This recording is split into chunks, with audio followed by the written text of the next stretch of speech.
say the game is getting old. Monday morning and your coffee's cold. Life is not what you want it to be. Hello, everyone, and welcome to A New Direction. My name is Jay Izzo, and holy cow, we got a great show. I know, Jay, every week? Really? It's a great show. You don't understand how great this show is going to be. I have a toolbox in a book. I have a toolbox for leadership and success in a book.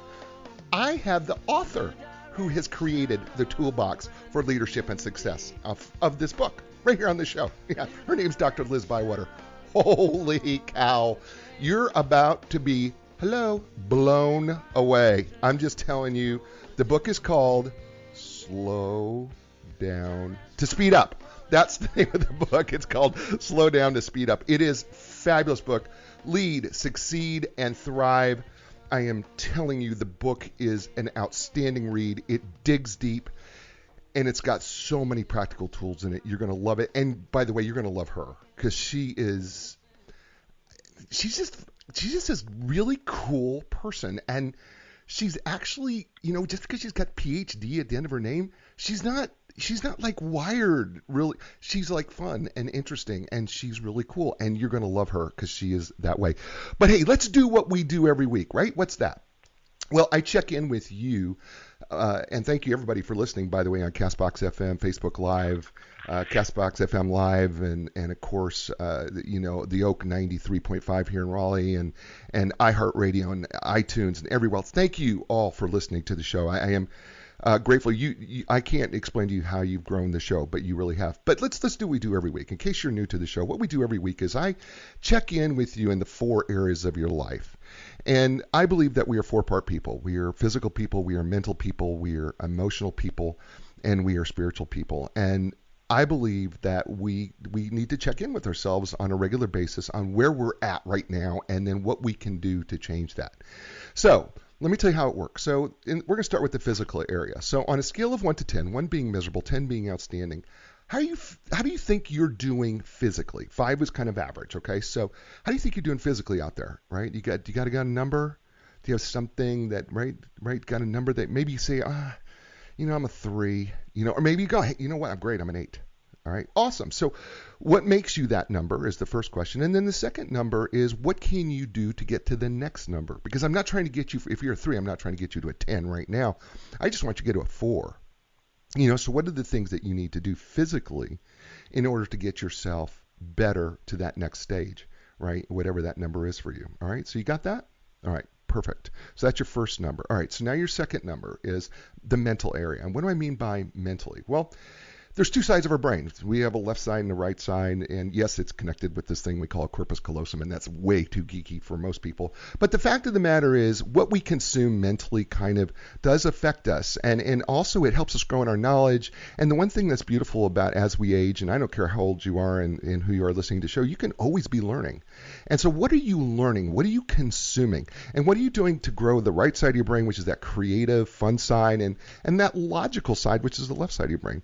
And how do you think you're doing in that area on that same scale of 1 to 10, 1 being miserable, 10 being outstanding? How do you think you're doing? What's that number for you? All right, so you got that number. 5's average, all right? So you got a mental number, okay? And by the way, there's so many things you could do. I talk, regularly that, consuming the show helps you, I think, creatively think about both sides of your brain. I think, taking up a new instrument or, can help you. I think reading the right materials can help you in so many different areas. So what do you need to do to change to get to that next number mentally? All right? Good. Got it? All right, you got 2 numbers. You got the physical, the mental, and the third number is your emotional number. And oftentimes you'll hear us talk, especially in psychology, you'll hear us talk things like emotional quotient or emotional intelligence. And, those are fancy terms. I'm just going to break it down really simple. Scale of 1 to 10, 1 being miserable, 10 being outstanding. How well are you able to control your own emotions? Seriously, how well are you able to control your own emotions? And not only that, how well are you able to tap into the emotions of others? That meaning that how well can you understand somebody's emotions? How well can you empathize with someone's emotions? I didn't say sympathy, I said empathize, meaning that you understand them, right? So how are you doing in that emotional realm? Scale of 1 to 10. You got that number? Right? And then you have to ask yourself, what do I need to do about it? And, so often when it comes to our emotions, it's called emotional control. I mean, we can be intentional right? We do not have to feel what we feel, right? We don't. We can change it. We do have choices here, right? I'm not saying that they're easy, but you do have choices on how you want to deal with your emotions. So that's the question. The question is, how well are you controlling your emotions? How well you're willing to tap into others' emotions? And what do you need to do to get better at that? All right. So you got three numbers, right? We got the physical, the mental, the emotional, and then finally we have the spiritual. And a lot of people ask me, they go, Jay, the spiritual thing, that's all right. Look, here, this is what's all left over, right? That we just can't explain. And trust me, there's so much we can't explain in this life, and that we never will explain in this life. But there are things that bring us to center that sometimes you'll hear somebody say, music touched my soul, a place that we can't necessarily see, but that does exist because we can tell that it brings us a sense of peace or a sense of joy. And sometimes that's God, sometimes that's nature, sometimes it's karma, sometimes it's something else. It could be a variety of things for you. It could be meditation. Whatever that is, the question is, whatever that is for you, how is that working out for you on a scale of 1 to 10, right? 1 being miserable, 10 being outstanding, right? How is that really working? Is it working for you? If it is your relationship with God, how's that going for you? If it's meditation, how's that working for you, right? And then what can you do to change it, right? It's the same question I asked you on the other 3 areas of your life. So you have 4 numbers, right? And you have to think of those 4 numbers not as something collectively that you could put an average going, well, I was a 10 physically, I was a 1, mentally, so I'm a 5. No. They're all individual. You have to think of them as 4 legs of a chair. And you have to understand that if you're sitting in a chair that's uneven, right, it makes it really difficult to sit in that chair. But if that chair is also too low, it also makes it very difficult to sit in that chair. The whole idea here of this exercise is to take a look at these areas. How do we build those 4 legs up to getting them to the best height that we possibly can and bring them up together? And when we do that, you know what? That's what makes us a complete person and a more full person and more fulfilled person. So with that said, I want to tell you about somebody who's going to fulfill you today. Her name is Liz Bywater. Liz Bywater, what can I say about her except that she is, So Dr. Liz Bywater, yes, she is a doctor, has been probably called, she's been called a one-of-a-kind leadership expert. She, working at the intersection of business and psychology, she brings together practical experience advising top executives across the Fortune 500 companies, advanced education, and a dynamic personal style to inspire, you know how I feel about inspiration, engage, and advise her clients. Yes, folks, she's also a coach. For over a decade, top global organizations have requested Liz's help in resolving issues such as creating extraordinary client relationships, increasing marketing persuasion, increasing innovation, and driving productive collaborations in an increasing complex world. She advises senior leaders at some of the world's most successful companies. You may have heard of some of these: Johnson & Johnson, Bristol Myers Squibb, Thomson Reuters. The list goes on and on. It's pretty endless. She also is a thought leader in organizational excellence. She provides expert commentary for publications, and you may have heard of some of these too: Wall Street Journal, New York Times, Fast Company, USA Today. Yeah, just a few of those average ones. She earned her PhD from, I think it's pronounced Demir, Institute for Advanced Psychological Studies. Her undergraduate degree is from Cornell, and she graduated Phi Beta Kappa and cum laude. These are words that I never heard when I graduated college. They are Latin, is what they are. And she's a member of the APA, Society for Advanced Consulting. Please, everybody, welcome to the show, Liz Bywater. Dr. Liz Bywater, welcome to A New Direction. Thanks so much, Jay. That's a wonderful intro, and I'm super happy to be here. Well, first of all, I want to just say that you have been. It's so hard to introduce someone like you because you've done so much. And you have. I mean, really, you've done so much, and so what happens is it's really hard because I can't include every single thing that you've done, and it makes it really difficult for me to get everything in because there's so much that you have done, and so. It's just an honor to have you here on the show. Your book, which I loved to death, and I'm holding up for people on Facebook Live. I know you people on Castbox FM and podcast can't see the book, but it's called Slow Down to Speed Up, and I had a little fun with that in the intro. Lead, Succeed, and Thrive in a 24/7 world. And what I loved about this book is because it literally is a toolbox for people when it comes to leading and succeeding and thriving in a very, very busy world. And I want to just dig right in to this book, and I'm just going to jump into chapter 1 because chapter 1 I think is absolutely imperative to understanding the rest of the book. And chapter 1 is entitled Racing to the Results. What's wrong with going too fast? So why don't we start with your own question? Well, Dr. Liz Bywater, what's wrong with going too fast? Well, the problem with going too fast is, one, it's not sustainable. So if you think of somebody running a race, there are people who can run very, very fast, but usually they're sprinters. And so they can run fast for a short period of time. And then, we burn up, we run out of speed, run out of steam, and you have to take a break. So you can only go for so long. There's also the issue when you're going too fast, it's very hard to remain in control of where you're going. You can trip, you can make mistakes, you can end up heading in the wrong direction. And when we go too fast individually, as a team in an organization, as a society, what we end up doing is we end up making the same mistakes over and over again, or simply losing track of what it is we're really trying to achieve. One of the things that you just said, and that really struck me was, I get it, we make mistakes, but I think, we're both coaches here as well as authors, and I understand that we make mistakes when we're moving too fast. I get that piece, but I think the piece that sometimes for people in business is that they get caught, the thing that you said, they get so caught up in the short-term wins or putting out the fires that they lose track of the long-term goals. That's exactly right. That's exactly right. Yeah, and why is it so hard for us, in your opinion?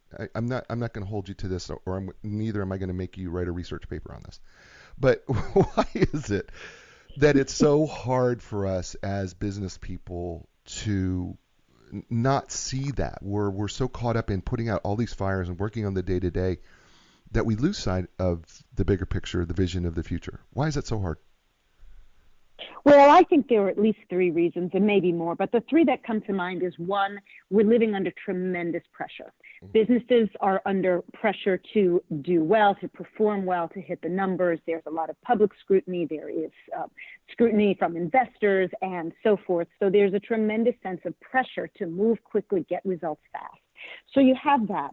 You have, if you're a publicly traded company, you have pressure to get quarterly results. You have to report out, how are we doing? You can't say, well, we took a little breather, we're stepping back so we can do really well in a year, or we can lead the market in 2 or 3 years. No, the expectation is that you hit it hard, you hit it fast, you meet your numbers, and so there becomes that really short-term focus and that kind of firefighting mentality.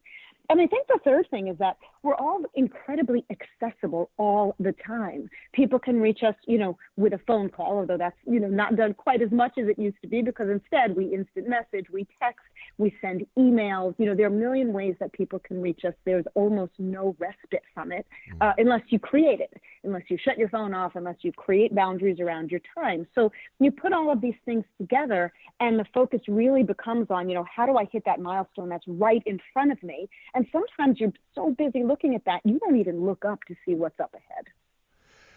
It's so true. We're talking with Liz Bywater. Wow, did you see what I just did there? Wow, I was such a. You say in your book, right early on, there's like 3,500 decisions that we have to make in a given day, right? And then we're making them so fast that the more we make those decisions, the more depleted that we become, and we have a tendency sometimes to make mistakes. I just did, and it's the beginning of my day. So, but we're with Dr. Liz Bywater. She wrote this book entitled "Slow Down to Speed Up: How to Lead, Succeed, and Thrive in a 24/7 World." It's available on Amazon, your favorite bookstore. Just to ask for it. If they don't have it, tell them get it in now because you want it. And I promise you, Barnes and Noble, Hudson Books will get it in for you as well as your local bookstore. Let's talk about being depleted as a leader. And because I know for a fact that the clients that I coach, who are owners, business owners, and are leaders and that type of thing, they talk about constantly that they're under this pressure and they're making so many decisions and so many major decisions that they have depleted themselves, and yet they keep going. Help us understand, what do we need to do? What do they need to do? How do they wrap their mind around what they need to do in terms of, they know they're exhausted, but they're still doing it anyway. Give them something. Yeah, so there are a few things we can talk about. First thing is the whole concept of sort of putting on your own oxygen mask first. If you fly, I'm sure, you've heard a million times, They haven't changed this announcement since I was a kid, some time back, which is always that announcement about put on your own oxygen mask in case we lose pressure before you go to help people around you. And as a leader, it's really essential that you are finding ways to be healthy and rested and give yourself some pauses in the busyness, the frenetic pace of work every day. You block in your vacations. You have somebody that you can talk to about important decisions. All of those things that help keep you healthy and complete and energized, because when a leader becomes depleted, overwhelmed, burnt out, what happens is that cascades. It's sort of like, if you are, if you've got a family, if you're a parent, in some ways, as leaders, we are the parents of our organization. And so when a parent isn't doing well, the rest of the family doesn't tend to do very well either. So there are a few things that I would recommend. I mean, the first thing is, we hear this all the time, and often people don't effectively do this, which is focus ruthlessly, diligently on priorities. Some of my clients will say, well, okay, I've made my list of priorities, and there are, 30 things on that list. Well, 30 things are possibly all somewhat important, but they're absolutely not priorities. There cannot be 30 priorities. They cannot all get done well at the same time. Right. So really to focus in on what is most important to do now, because it's going to have impact and it's relevant and it's meaningful, and perhaps there's a deadline. What is it that I personally, as a leader, need to do, because it's something that I have been hired to do, that is strategic, that requires my level of authority, versus what are the things that I can delegate, that I can share with others, that I can help perhaps develop the people on my team, the people around me, by giving them, some piece of the pie, so to speak. And what are the things that don't get done right now because they're not urgent? They might be interesting, they might be important, they might be helpful down the road, but not everything can get done instantly in the moment. And so really being thoughtful about what has to get done, by whom and when, those are ways to really make sure that you are preventing the burnout and the overwhelm that can easily overtake any leader. We're talking with Liz Bywater, author of this book called Slow Down to Speed Up, and you're listening to us live here on A New Direction. And for those of you who are listening on a podcast, welcome. Thanks for joining us. We appreciate that. And also our folks over at the Oak 93.5. So, Liz, one of the things that you talk about in terms of we live in this fast-paced world, and it comes right out of chapter 2. You call it hitting the brakes, and you talk about taking a pause. Okay, now I am not trying to be a devil's advocate. Yes, I am. I am trying to be devil's advocate in this a little bit. But executives will say to me, I don't have the time to take a pause. I'm sure you've heard that.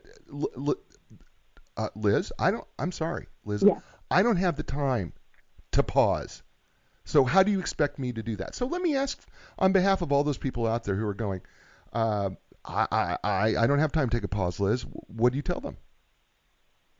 Yeah, well, first of all, I do hear that all the time. It feels impossible or indulgent or even lazy to take a little breather from, we sort of are applauded for how fast we can go and how many hours we can work and how quickly we respond to emails and texts and so on. And, the fact is you have to protect time to think, to connect with others, to be strategic, to develop support for initiatives, to identify where there may be roadblocks to success so that you can help eliminate the problems before they arise.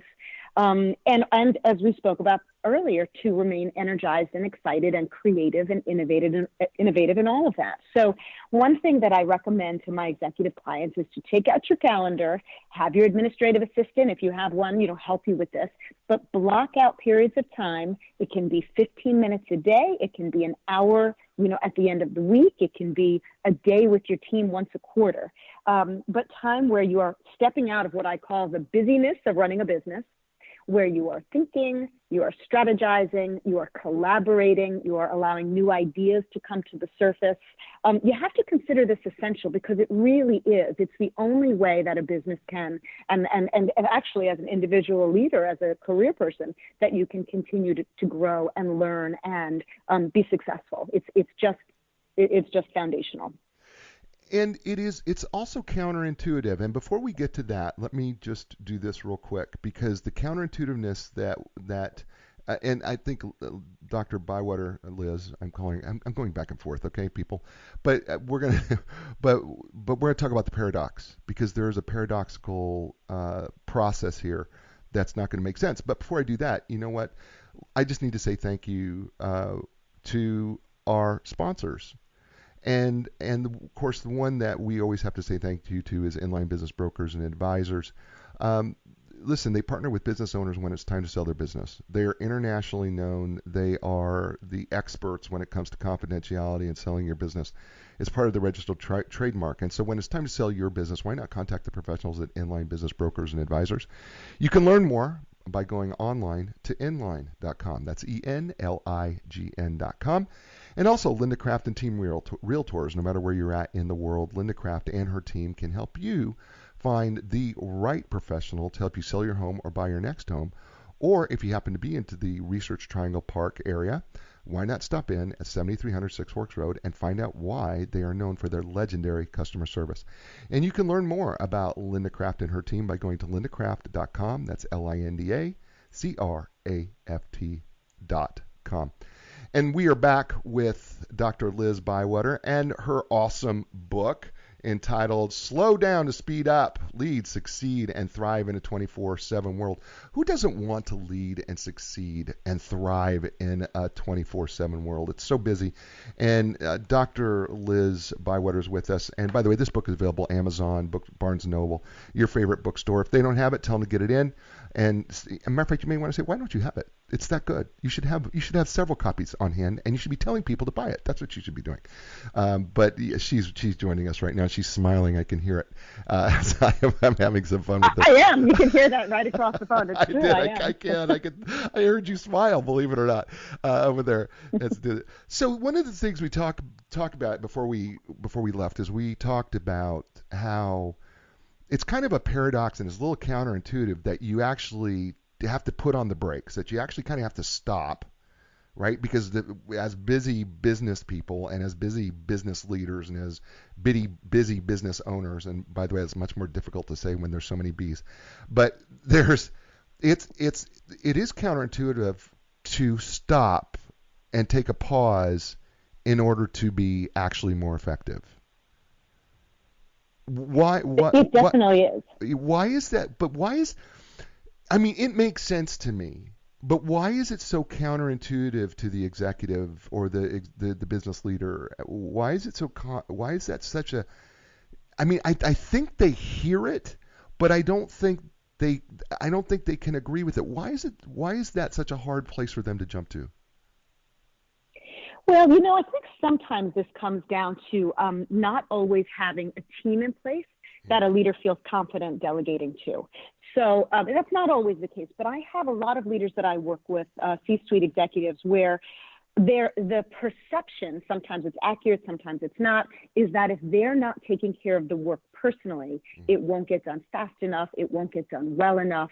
And so part of what I do when I'm working with these executive clients of mine is we really spend some time making sure that they have the right people in the right roles doing the right things, that they are taking the time to lay out what the expectations for performance are, that they're aligning around how quickly things will get done and what the top priorities are, and that they're making room for people to develop the skills and the abilities and the relationships to get the work done well. Because if you can't feel confident that you can hand something off, you are going to be in that position where you feel like you just have to go as fast as possible and try to accomplish as many things personally as you possibly can. And that's simply not the role of a senior leader or a business owner. Can we get like really personal with leaders real quick, Liz? Are we okay if we get personal with leaders? Because I'm about to say something that's probably not real popular, but is really the truth when it comes to them. they like to be in control of everything. That's not a real podcast. So many of them are control freaks. Yes, I called you a control freak. Okay, I know this one. Okay, because I'm good at it myself. By the way, I have to do everything, right? I don't want to delegate because I feel like if I don't do it, nobody else is going to get it done. And if they're not, and if they are going to get it done, they're not going to do it right, and they're certainly not going to do it the way I'm going to do it because they don't know. And by the way, they're not nearly as invested as I am into this thing. So I'm going to tell you, I'm going to have to take charge of this whole thing because that's the way it is. And so I'm going to micromanage you because this is what I'm going to do. Does that sound familiar, Liz, at all? It does sound familiar. And, I think sometimes it comes from a place of, genuinely wanting to make sure, and I think actually almost always comes from a place of wanting to make sure things get done well and that the business is successful and that there aren't, really difficult mistakes that get made and you have to turn around and spend even more time trying to fix them. So I think often it's coming from a good place. But I think the problem is it does not ultimately reap the best outcomes, and it actually can be quite career limiting. Because think of this: if you have someone who is, for example, a technical expert, they got their job because they're really good at the technical work. That is why they're hired. That's what they do. And maybe over the course of time, they have been promoted to a managerial role. So now their job is actually to get the technical work delegated out to the people who work for them. And if they're still so busy getting all the work done, they're not developing their team and they're not showing that they're actually very good managers. And if you get stuck there, well, then you really don't have a great chance of getting promoted up to a vice president level and so on and so on. So you end up getting stuck. And if you do manage to make your way up the ladder to, a senior vice president, a general manager, a CEO, chances are you've got a pretty big organization underneath you. And there's no way you can possibly do all the work yourself, and absolutely no way you can do it well. So some of it is about control. I think often it comes from a good place, but it's certainly not a path to success for yourself, your organization, or for your customers. Yeah, because you can only control so much. When the business is small, right? We may be able to control a lot of things, but as the business grows and gets bigger and bigger and bigger and branches out, and let's say you have a second office or a third office, or now you're part of a region, or you eventually go nationwide, you can't do it all.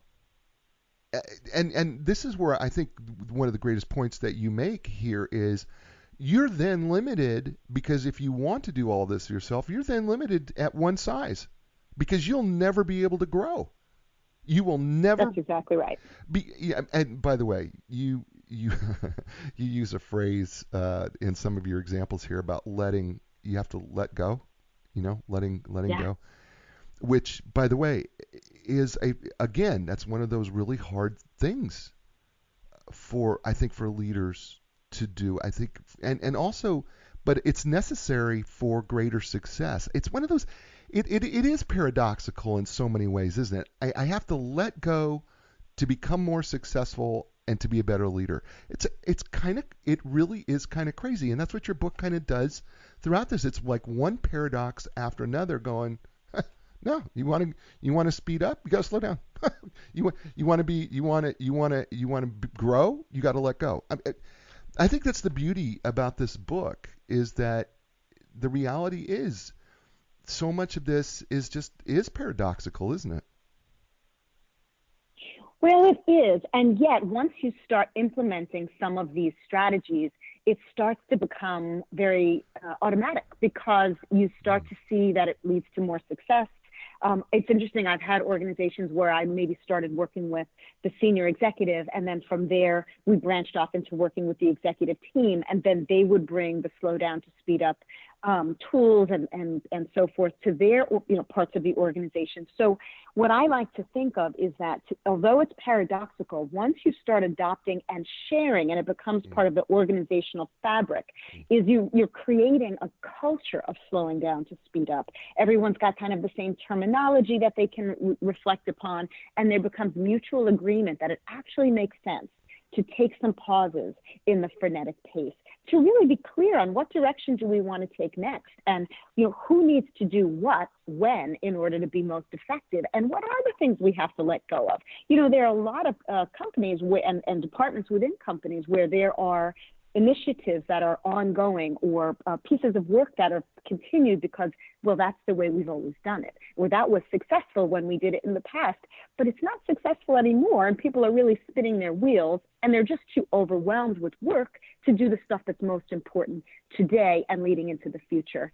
So yes, it's paradoxical, but this letting go, slowing down, taking what I call a strategic pause, all of that is really not as hard to do as it sounds. And once you get everybody on board kind of thinking this way and acting this way, you will find that the whole organization becomes so much more effective. We're talking with Dr. Liz Bywater. She's author of the book that we are working our way through called Slow Down to Speed Up, Lead, Survive, and Thrive in a 24/7 World. And she is absolutely killing it right now, folks. I'm just telling you. You're getting awesome, just awesome insights from somebody that you would be paying thousands upon thousands of dollars for. And she's doing that with us here today. And we are so grateful for that as well. So chapter 3 was my favorite chapter, and I'll tell you why. I love digging into my past. I love digging into what makes me who I am, what were my highlights, what were my lowlights, and uncovering those things that make me who I am. I love doing that, but I know not everybody is real comfortable with that. That not everybody is real comfortable with, looking at their past and whether good or bad. Some people are not real comfortable with that. And I think, naturally it makes us feel vulnerable, and it feels like we're opening up old wounds. And as I tell people, you know what, it's okay to open up an old wound if you heal it right. And it's because then you can actually get what's festering in there out. And I love what you did here, because the chapter title is called Checking the Rearview Mirror, but here's where I love what you talk about, and I want to talk about pivot points, because, I'm going to ask you, first of all, define for the listeners what a pivot point is, as you describe it, looking back.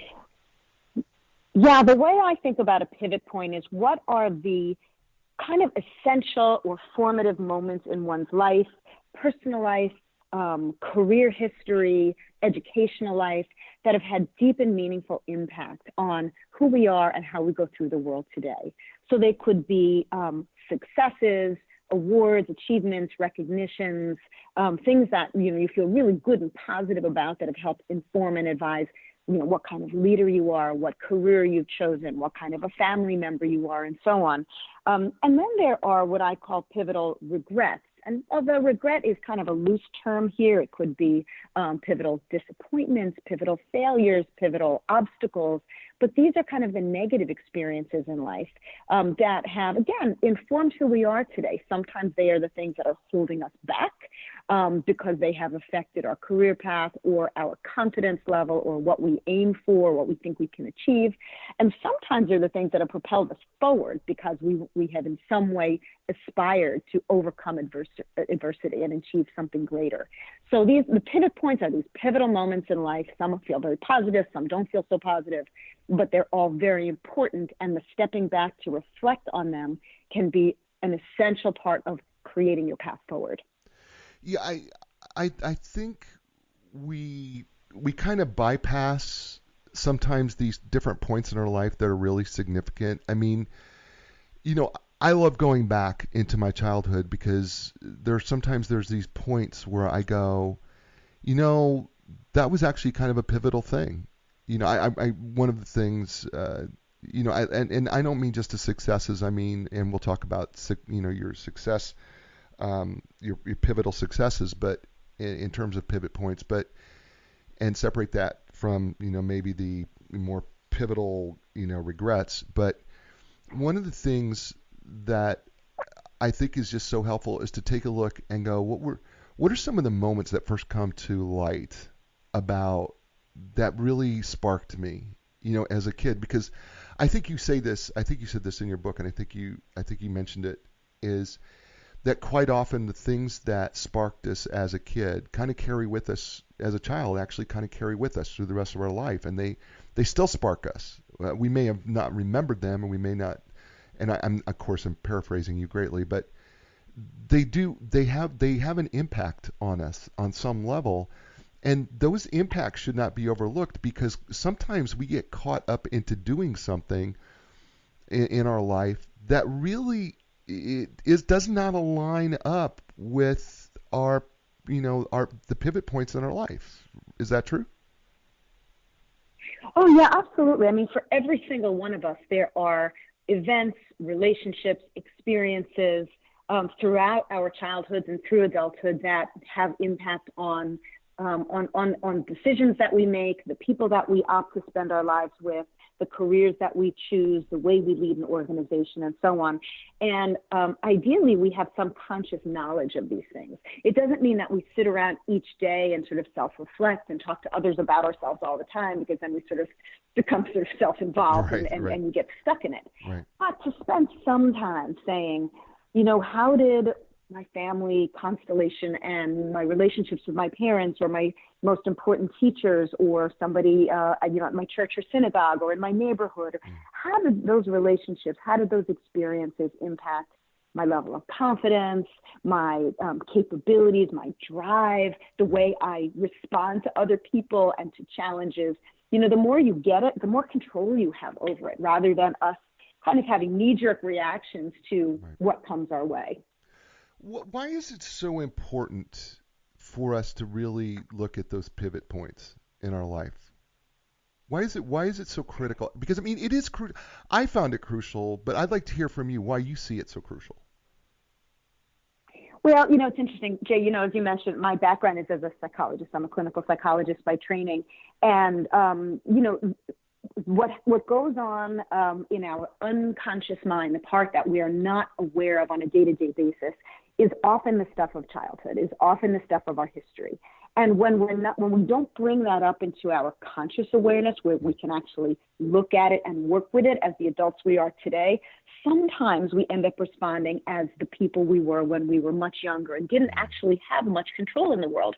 So I'll give you an example. You mentioned earlier that leaders often are very into control. They want to control things. Right. Well, it may be that for at least some of those leaders, maybe they came from a childhood where they didn't have as much control as they'd like. In fact, I would venture to say none of us have as much control as we'd like as children. Our parents tell us what to do, our teachers tell us what to do, the bus driver tells us what to do.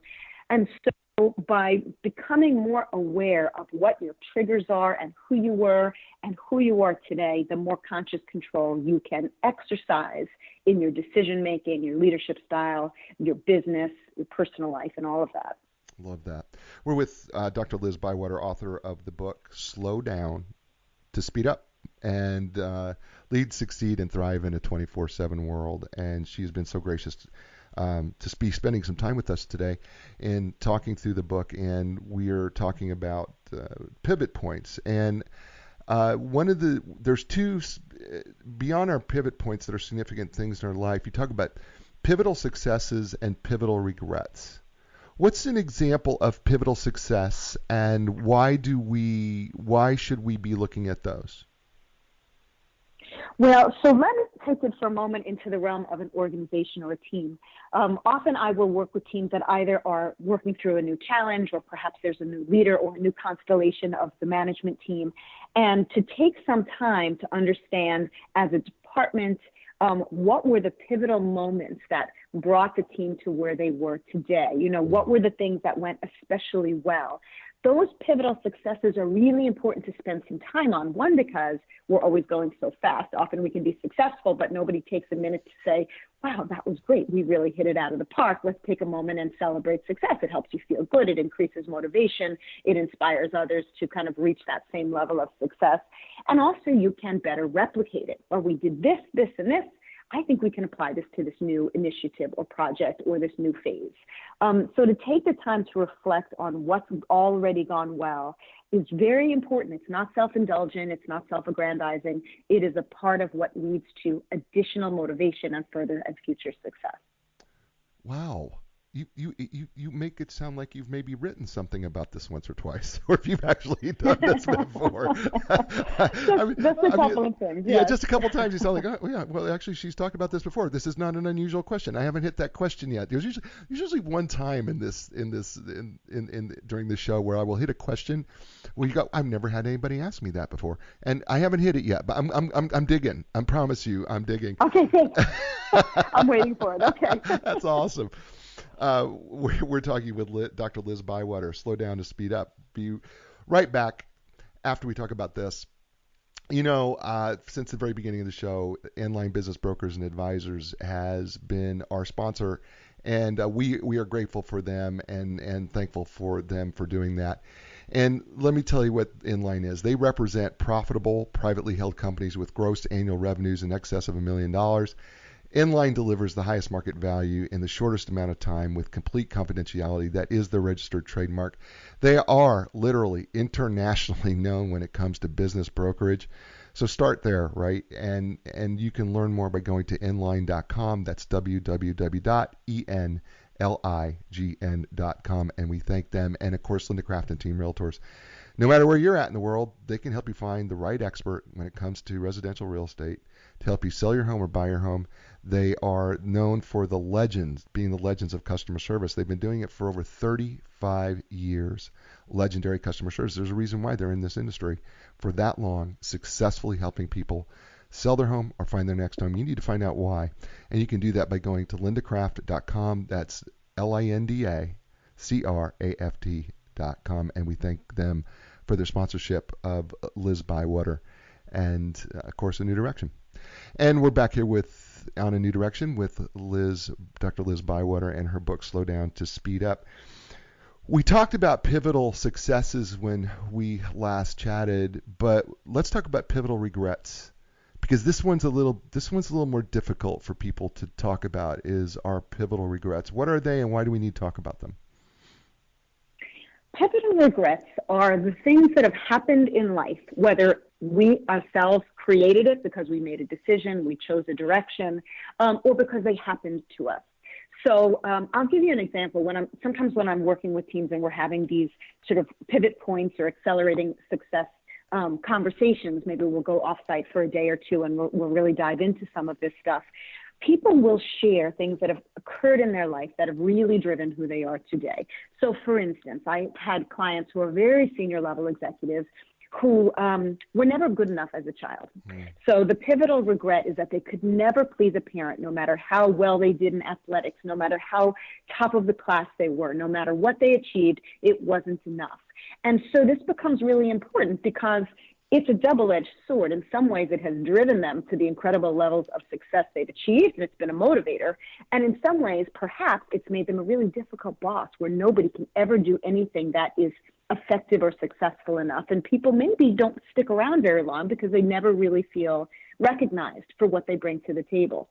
So it is a pivotal regret in the sense that it is something that was not satisfying, that wasn't really positive in childhood, but in this case has both positive and some negative impacts. The more you can look at it and recognize it, the better you can navigate. Okay, I get this about myself. Let me really think about how I'm coming across to others, how I'm interacting with my team. I want to continue to use this motivation to drive success, but I don't want to push people away and have them feel the way I felt as a kid, which is never really good enough. Right. I get that. I personally loved this piece of the puzzle. And by the way, I'm still working on it because these are not something that you do in 15 minutes. As okay. I am finding out as I started digging through this book and going through. And by the way, what Dr. Liz Bywater does in this book is she actually gives you an outline of how to set up your own outline, how to look at your pivot points, how to look at your pivotal successes, how to look at your pivotal regrets. And matter of fact, if you go to the back of the book, which is chapter 8, she has this chapter on literally, she gives you a diagnostic test, a diagnostic tool, how to, checking your speedometer and how to interpret your results, starting your strategic pause tips, pivotal points, the regrets that I just talked about, successes, your vision, setting your sights, how to craft your vision, etc. So forth. There's literally all this is in this book. I mean, literally the whole outline of what she does, how she does it, and literally gives you the practical tool box. I told you at the beginning of the show that this is a toolbox. I wasn't kidding. This thing is literally a toolbox for you to be able to literally navigate and help yourself get through, which is why you need to buy this book. And by the way, folks, this is not like a 300-400 page book that you go, oh, Jay, I don't want to read it. No. You don't understand. This book is not a long book, but it is so chock full. First of all, Dr. Liz Bywater's wisdom, her insight, but then she gives you the practical applied tools to work your way through, whether you're a leader of a team, whether you're an entrepreneur, whether you're just trying to do something for yourself, independent of all of that. This book, Slow Down, Speed Up, does every single thing that you could ask for in terms of really uncovering everything that you should be uncovering in order to become the leader and be as successful as you possibly could be. And it's a great book, and I know that it's one of those books that I'm going to tell you where it's going to sit. It's going to sit on top of everything, and the reason why it's going to sit on top of everything is because I'm going to keep referring back to it over and over and over again, because it's just it's a fabulous book. It's more than a read. It is a toolkit, and I really am highly and strongly recommending that you get it. And it is available on Amazon. It's available at your local bookstore. If they don't have it, they'll get it in for you. Barnes & Noble, Hudson Books, they can get this in for you. You can even go to Liz Bywater's site, and it is exactly how it spells, LizBywater. And you know what? You can even order a book from her. You can do that as well. And so feel free to do that as well. I'm not going to go chapter by chapter, even though I want to so bad, Liz. I really do. I am going to briefly say that chapter 4, setting your sights. What do you love? What do you bring, and where are you headed? And I did love this chapter because it really was an reevaluation of our value, and really understanding. And you may want to say more about it, but I really felt it was okay. What is my real value here to the organization? What is my real value to what I bring to my clients? What is my real value to what I bring to the company? And what is it that makes me up? Because after I've gone through all these different pivotal points, I should have a clear vision of who I am and what I am, what I'm passionate about, and what do I bring to the table. Do I have that summarized pretty well? I think that's terrific. Yeah, I think that's a great summary. And that's really, again, this is where you need to take a pause to do some sort of reasonable self-reflection. You can also do this with people who know you well. You can do this with people who are close in your life, who can give you some of their perspective, because sometimes it is hard to see ourselves objectively. In fact, it's very difficult to see ourselves objectively. But yes, what is it that you do well? What is it? Where are your strengths? What do you love to do? What's most important to you? And to really look at that and see, do these things align with my values? And then the other piece, if you're considering what do you want to do next in your career, or how do you really maximize your contribution, what is it that, the company needs from me? What is the industry looking for? What will the market pay for? How do you find the merger of those things? And there is an intersection for everybody. It's just a matter of really taking some time to think it through. And I think that's a really important and good use of time. Awesome. And speaking of time, let's move to chapter 5. We quickly jumped over chapter 5. I just want to move chapter 5 real briefly. It's called Taking the Wheel. Do the right things, make the best decisions, master time. I'm going to read something that you wrote in a quote here. If you're constantly focused on the urgent, you will get pulled away from what's truly important. And by the way, my book is so highlighted in yellow and so dog-eared that you would not recognize your own book. That one has been highlighted so often it bled through the other side of the page. That's how heavily I highlighted that quote. Talk to us about being so constantly focused on the urgent that we get pulled away from what's truly important. Well, I'll tell you what, the focus on the urgent is so much about the firefighting. So somebody, sends you an email or a text or knocks on your door or pulls on you in the hallway, and it feels like you have no choice in the matter but to say, sure, I'll take care of that right away. Or in your own mind, you feel like, wow, I've got 14 things on the to-do list and everything seems so pressing. Let me really work on these. And eventually what you're doing is you're just ticking things off a to-do list. You're not really moving forward to the achievement of some major goal or reaching of the vision. you're just ticking things off the list. And yes, some will be more impactful than others. But this is really about, not just looking at the couple of feet in front of you as you run down the road, Right. but what's way out ahead? Where's the finish line? Is that the finish line you want to go to? Really taking the time to be thoughtful and reflective so that you're not so caught up in the fire of the day that you can't be proactive and really in control of what direction you and your company are headed. Love that. And inside this chapter, you have a little acronym. It's called CIA, and the control, influence, accepted, and adapt. And talk to us how CIA plays a role in terms of taking the wheel. How does that all play? How does that all fit together? Yeah, absolutely. So I will say this and pivot points are two things that resonate with really every client or set of clients that I work with, because here's the thing. We are all under the illusion, really, that we are in control of so many things that we actually have no control over whatsoever. And so we spend time, effort, energy, mental space trying to control pieces that are out of our domain. And so by identifying what is the stuff that you really do have personal and direct control over, what are the things that maybe you don't have immediate control over? Maybe, this person doesn't work directly for you. Maybe there are some, shifts in the company direction. Maybe the marketplace is changing, but perhaps you can have some influence. Okay, well, I'm going to let go of trying to control it, but I can have some influence, and let me think through how I can best exert influence. And that's where you spend your time, effort, and energy. And then, here's the letting go part. There are a whole lot of things that go on in the world and in business and in our jobs and in our lives over which we have no control and essentially no influence. And that is a scary thing for most of us. Oh my God, I can't control it and I can't make it better. I can't make it different. Well, okay, those are the things that we have to accept and find a way to adapt to. So, for instance, the economy will shift. You'll see the stock market go up. You'll see the stock market go down. Right. You can't personally, individually control that. You don't personally, individually have any influence over that. Right. What is it that you are going to be doing, whether as a personal investor or the CEO of a company, to adapt to that circumstance that is bigger and broader than you have direct influence or control over? But by accepting it, you're not wasting time, effort, and energy in the wrong places. Awesome. You're really good at this.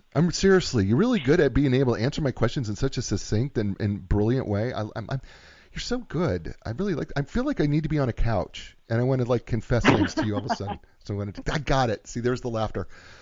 Well, I've worked 52 minutes for that one. Okay. Which, by the way, I can't believe we've been on for 52 minutes. I can't believe it either. It's gone so fast. So I want to take a couple minutes here to talk about relax, recharge, and refuel, because you can't thrive if you're running on empty. And I think this is really one of your biggest messages that you give to people, especially leaders, executives. And I just talked about this the other day about coaching some of my coaching clients, is that, and you gave an example of a young lady who gained 40 pounds and it was starting, she stopped exercising, she stopped eating right, and all these things. And I talk all the time that there's so many coaches out there who do not talk about the physical fitness, the importance of physical exercise and eating right if you're going to be the most successful person you can be and being a leader. And most coaches don't talk about it. They will talk about all these other things, but you're one of the few coaches who literally, for the first time, talked about and said, no, you got to take care of the one tool that is that you have to show up to work with every day, called your body. But talk about, in general, relax, recharge, and refuel, and the importance of that. Happy to do that. Yes. Well, listen, at the end of the day, right, we are just human beings doing the work, right? Business is all just people working with one another, trying to get some things accomplished. And you know what? We run down. If you're working long hours, if you're not sleeping well, if you are rushing so much that maybe you're skipping meals or you're eating, fast, convenient, not so healthy stuff, if you're not blocking out time on your calendar to spend time with the people that you love, if you're not taking vacations. I mean, there are so many things. If you're not getting out, let's say you're a music lover, you're not getting out to see some music, or you're not playing sports or getting into nature. I mean, I'm naming all the things that maybe you're not doing, but the flip side of it is these are all things one can do and should do to stay energized and productive and creative and happy. And that sounds a bit corny, but frankly, if we go through our days feeling happy and energized and kind of glad to be doing what we're doing, we are going to be far more successful, and so will the people around us. That's awesome. So, Dr. Liz Bywater, we have managed to get through 55 minutes of our day. And it has flown by like 3, and it always happens when we're sitting around the table, doing what we're doing, enjoying the conversation, enjoying each other. And you've been so gracious and helpful to my folks. I'm going to ask you one last question that I ask every guest on A New Direction.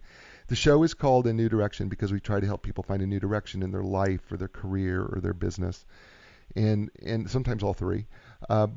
But if Dr. Liz Bywater, author of Slow Down to Speed Up, Lead, Succeed, and Thrive in a 24/7 World, could give people, this listening audience, a new direction based on this book, what would Dr. Liz Bywater, what would be her new direction for people?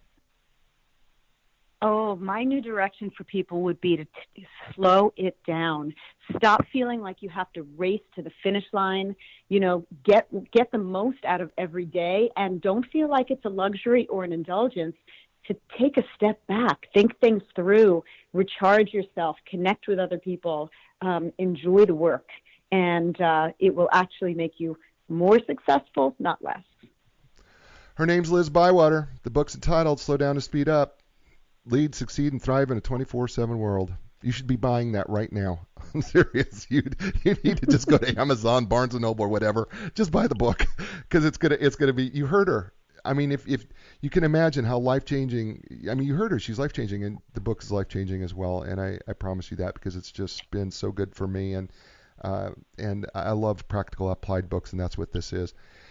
Folks, I say this every week. First of all, thank you for joining me on A New Direction. I know you have a lot of choices out there, and I appreciate the fact that you chose this show. And I'm always grateful for that. For all of you all over the world, France, I don't know where you came from, but you have become literally the number 2 country outside of the United States to be downloading and listening to the show. So I just want to say merci as well. So, folks, I say it every week, but you know what? Be inspired, because when you're inspired, that means that you can inspire others. And in turn, what that means is they can inspire others as well. And that can make this world an awesome place. I will see you next week with another great guest. And as I say every week, ciao, everybody. The time has come for a new direction. Yeah, yeah. New direction. Yeah, yeah. When you lost your confidence and the answers don't make sense, you got to keep your hope alive. You got to know you can survive. This is your time to fly. A new direction, a brand new day. A new direction, things are gonna change. You can find the strength to go a different way, yeah. The time has come. Your dreams will take you places you have never been before. Find your passion, find your strength.